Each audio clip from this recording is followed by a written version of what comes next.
Hey everybody, thank you so much for all your wonderful questions. I appreciate you guys still caring enough about what I do to ask. So I'm going to take a few minutes and answer some of your most recent questions. So here we go. Shoot. What kind of animals do you have and what are their names? I actually have one dog. She is a part Beagle, Red, and Blue Heeler mix, and her name is Bella, and she chews everything. And then I have an adopted German Shepherd named Kane, and I love him very much too. He's a cool dog. So I got two dogs. What is your favorite color? Black. Of course, black. I mean, nothing says rock and roll like a black t-shirt. What is your favorite food?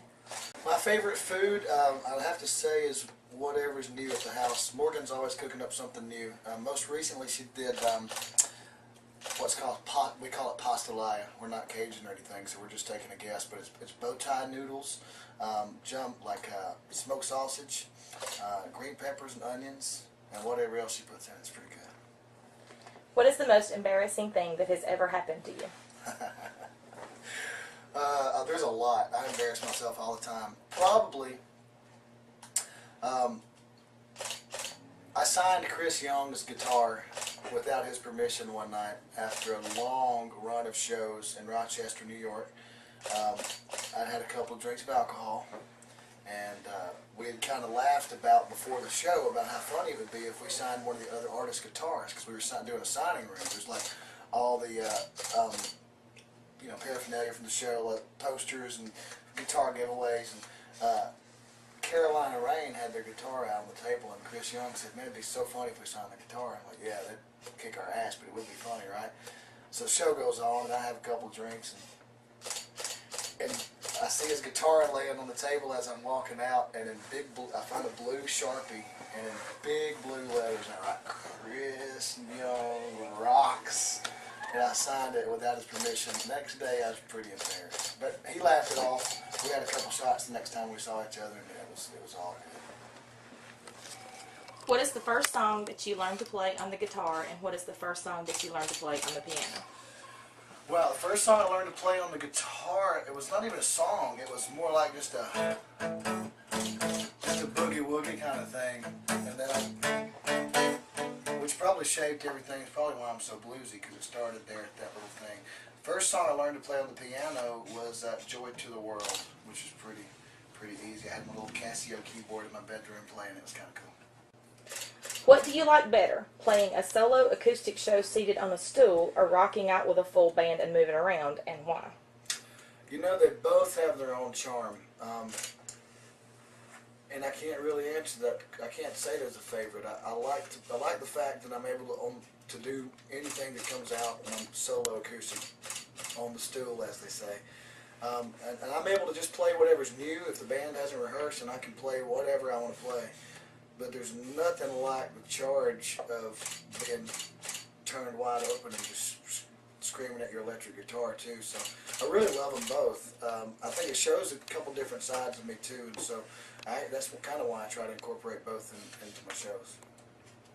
Are there any sacrifices that you've made to be in music? Yeah. Food, shelter. No, you need to sacrifice a lot. I mean, I'm really blessed. What people don't know, playing and singing is not really that hard if you do it.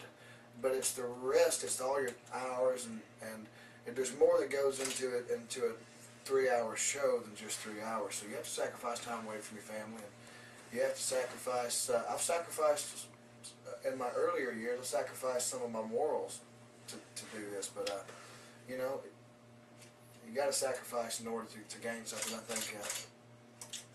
think that's just part of it.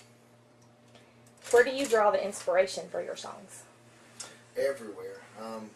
My own personal life and struggles I've gone through, and good times I've gone through, and then I look at other things that some of my friends or people around me have gone through. I mean, it may be a magazine or a book or a movie.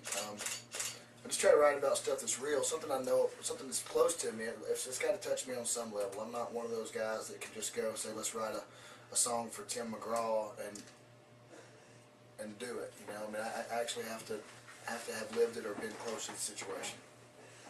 Any regrets in choosing to be a musician? Not a one. Zero. None.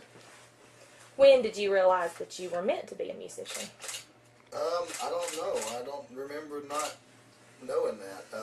I'll tell you, I started playing and singing really, really young, and even before I was able to really do it, I kind of beat on different instruments, ukuleles and toy guitars.